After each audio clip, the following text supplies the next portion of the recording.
Not all hybrids are the same. Two different cars may share a hybrid label, but one could be more of a hybrid than the other.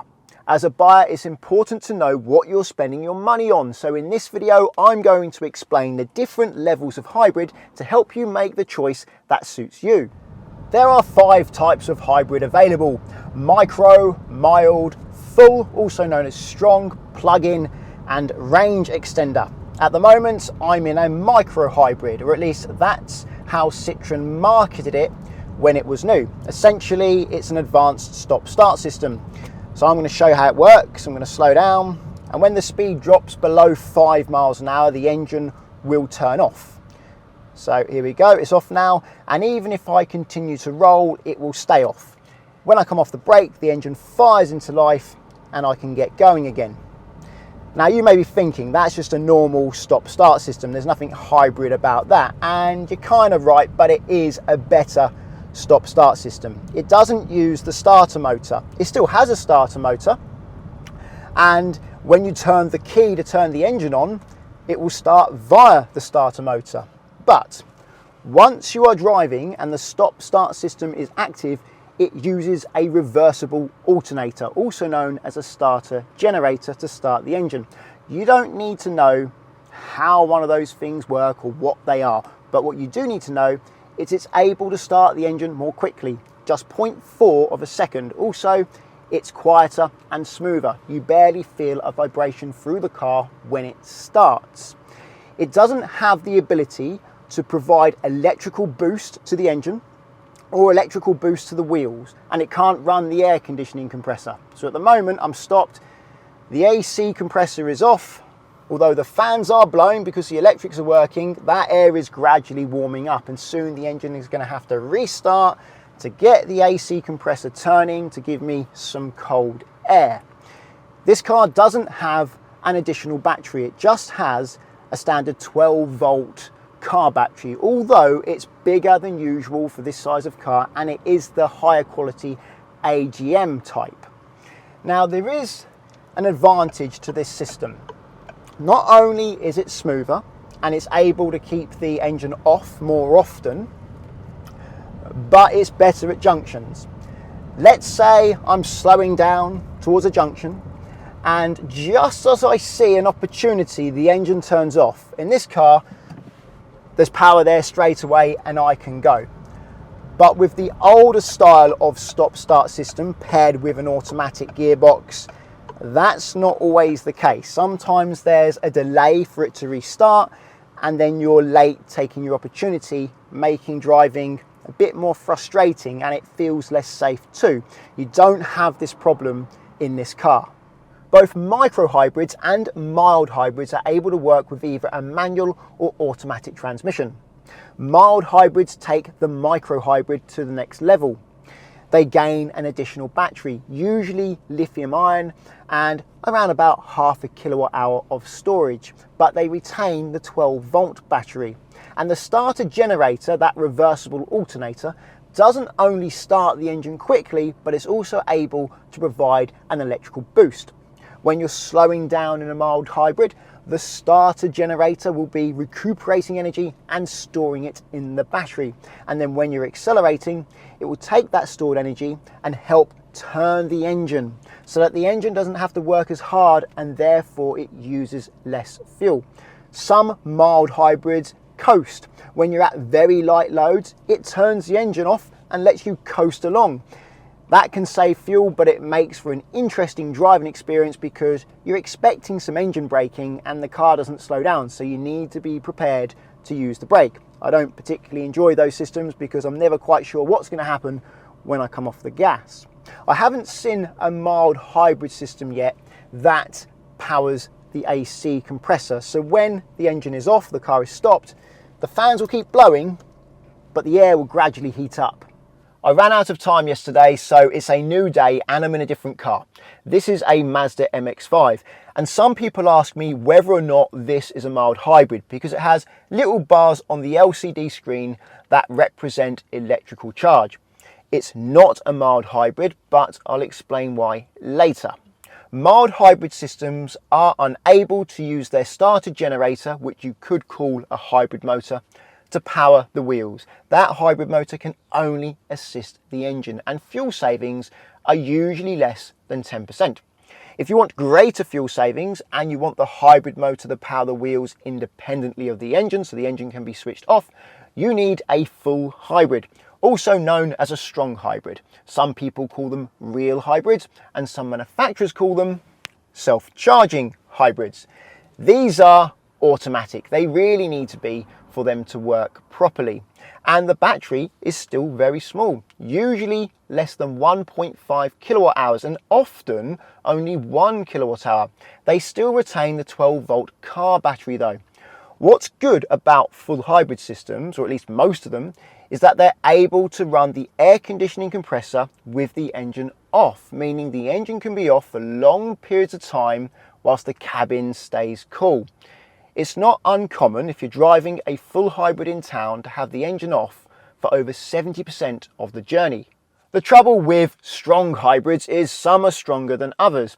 Take the 2022 Corolla. That has Toyota's 4th generation hybrid system, and compare it to the 2023 Corolla.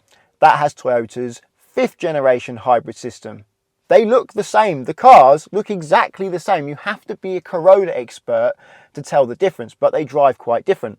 The 1.8 litre version of the 5th generation system accelerates 1.7 seconds faster to 60 than the 4th generation. You're going to notice that.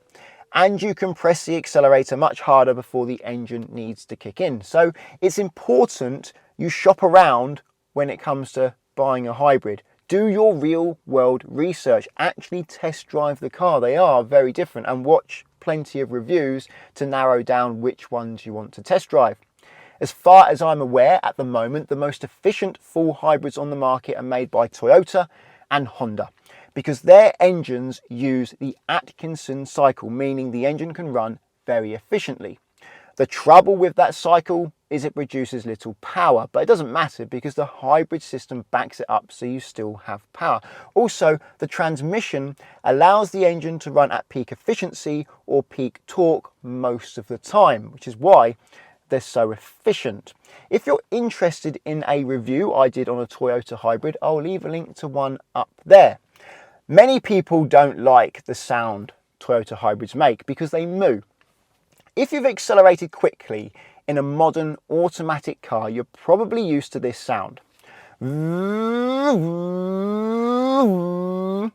But if you get into a Toyota hybrid and accelerate hard, you're going to hear this sound. And that sounds odd. People aren't used to that, but it's not a problem. It's just the engine working at its peak power. In fact, I understand. I'm used to engines sounding a certain way, and when I hear that, I think, oh, that's a bit strange, but it's just working well. In fact, I think if we were used to that, we would think it's odd to hear the engine going up and down all the time and thinking, why isn't it keeping peak power? Honda have got around this though with their Civic hybrid, their latest Civic. They have developed a system that makes it sound like the car is changing gears, even though it's not. It doesn't help with efficiency, but it does help the driver hear what they're used to.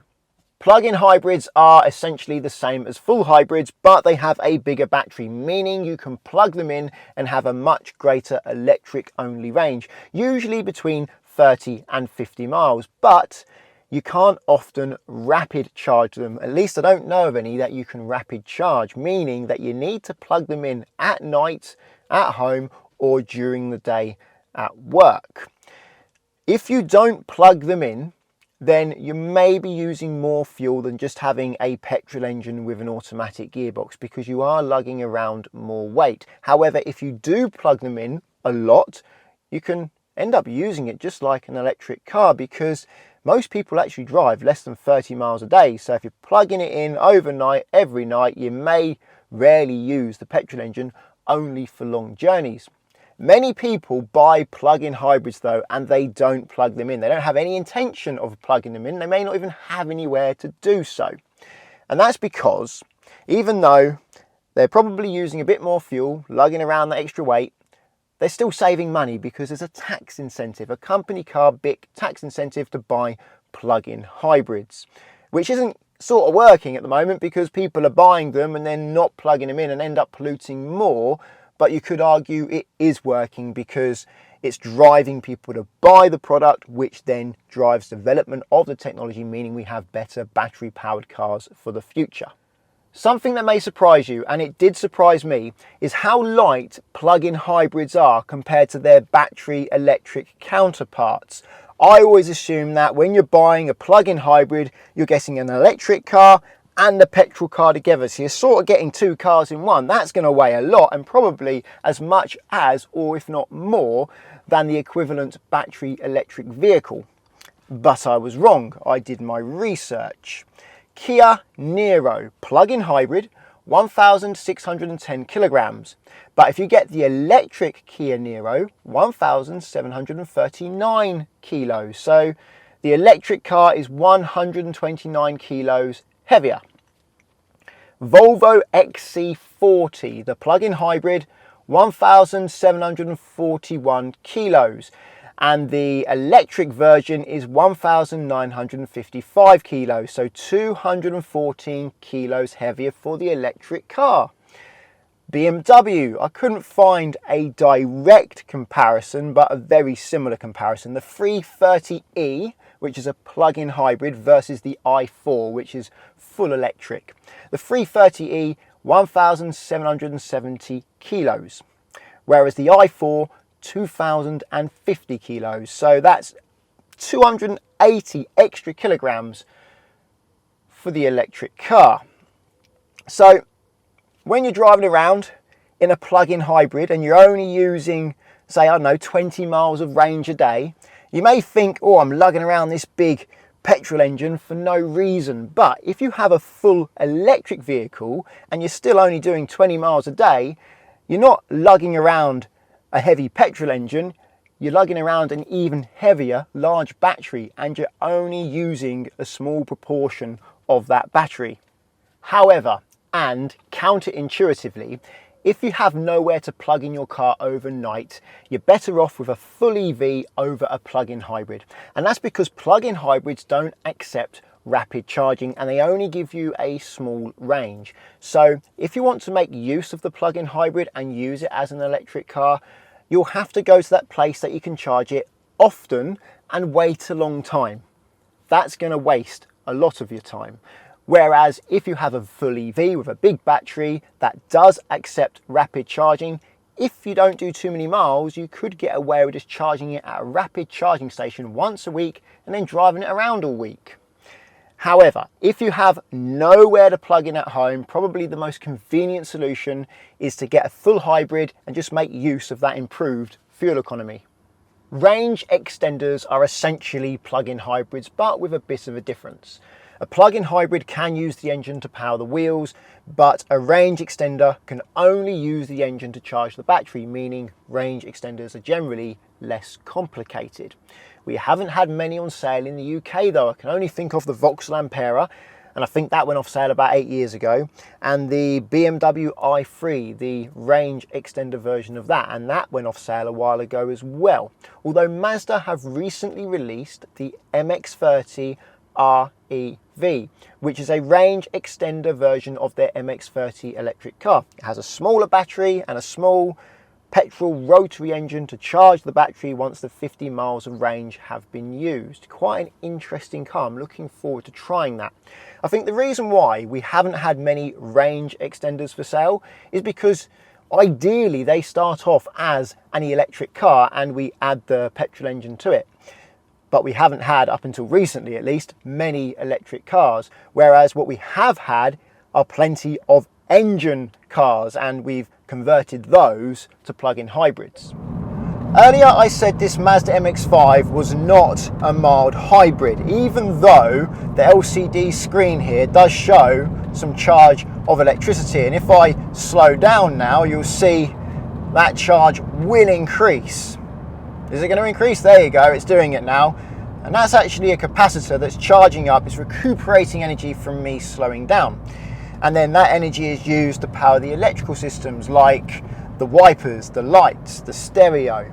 But it's not a mild hybrid because it has no form of motor, no starter generator. It just has a starter motor, so it's not even a micro hybrid. And as it has no motor, it's not worthy of the hybrid label. So the MX-5 is a conventional petrol car with a clever energy recuperation system so that the engine doesn't have to work as hard charging up the battery, and that can save a bit of fuel. If you found the video interesting, please give it a thumbs up. And if you're looking for car insurance, check out the links to Collingwood and Confused in the description. If you're learning to drive and want to insure yourself on somebody else's car, then Collingwood are there for you, because you can do so without affecting the owner's policy, and that takes away a big stress from the owner of that car that you're using for practice. Via the link at the moment, there's up to 35% off and a £20 Amazon gift card. If you want to insure your own car, I recommend checking out the link to confused.com, because you fill out one quote form and get loads of quotes back from many insurers to compare who's cheapest. And you can change your car on that quote as many times as you like without having to do the whole quote again. So it's a quick and easy way to compare how much it costs to insure different cars. Using the links doesn't cost you anything, but it does support the channel, so thank you very much. Subscribe to get my future videos, and until the next one, cheerio.